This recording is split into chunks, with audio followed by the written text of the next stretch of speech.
Besides unlocking our body's resilience, the mind can also unleash superhuman speed. We instinctively call on that power when the brain spots a hazard too deadly to confront. Rather than face it, we push our bodies to the limit to escape.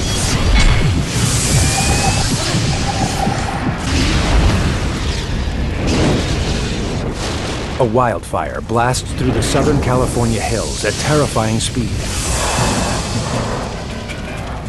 Caught in its path, a policeman accelerates faster than a racehorse. That life-saving burst of power is from inside. Strong winds have sent flames racing up tinder dry hillsides today. 4,000 acres have now burned in Ventura County. Officer Dan Perkins is trying to reach residents trapped by the approaching forest fire. It was pretty hectic. There was a lot of fire and smoke. Visibility was pretty low. On the approach road now, I'm going to try to get through to them. Trees were falling partway in the roadway on fire. Fences were on fire. The house that they were at wasn't on fire yet, but it was going to be soon. As it gets closer, Dan's body goes on alert. The fire could erupt at any moment. Folks, get in your cars and follow me out! Quickly, quickly!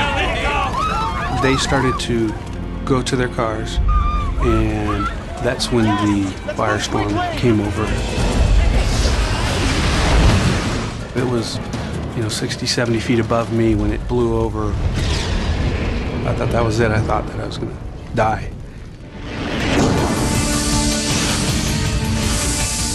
An exploding fireball can outpace an Olympic sprinter and normally would engulf Officer Perkins.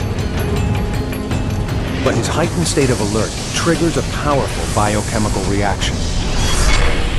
Adrenaline sends his body into overdrive, cutting loose strength he didn't know he had. Adrenaline is a very neat hormone. You focus. It heightens all senses from your hearing, your smell, your thought processes so that you can be very focused to get out of a dangerous situation. As Dan senses danger, the disaster center in his brain jumpstarts his body, and he runs for his life.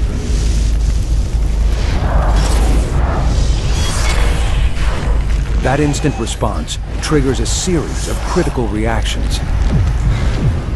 Just above Dan's kidneys, glands inject the hormone adrenaline into his bloodstream. The adrenaline boosts his heart rate. Blood now races to his muscles quickly. Adrenaline signals his liver to flood the body with glucose, blood sugar for fuel.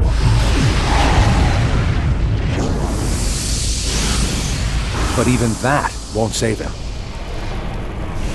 What really kickstarts Dan's sprint for safety is instant energy. It's there in our muscles, stored for just such emergencies.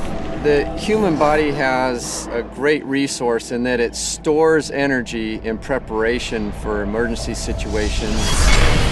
And it's kind of like a high-energy battery. It just stores this energy, and so when you need to, you have this quick burst, and you utilize that energy. It's called ATP. ATP, adenosine triphosphate, is the energy molecule that keeps us alive. ATP fuels our muscles. It can be made by burning glucose or fat.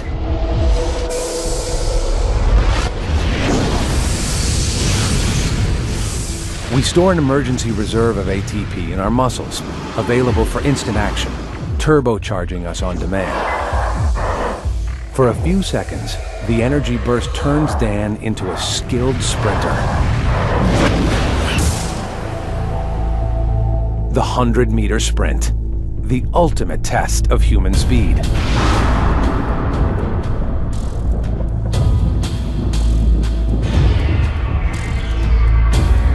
The event lasts less than 10 seconds, time enough for a well-trained runner to call on a surge of high-energy ATP.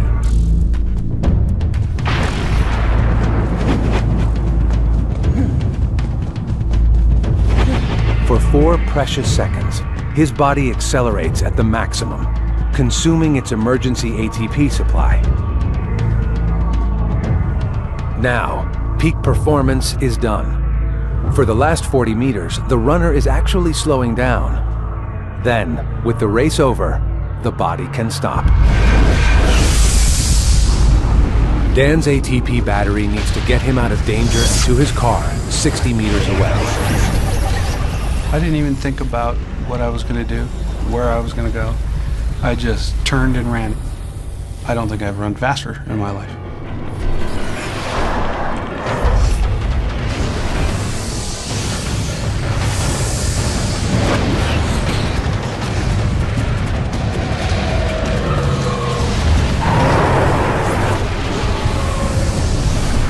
For a few key seconds, Dan has pushed his body to its limits.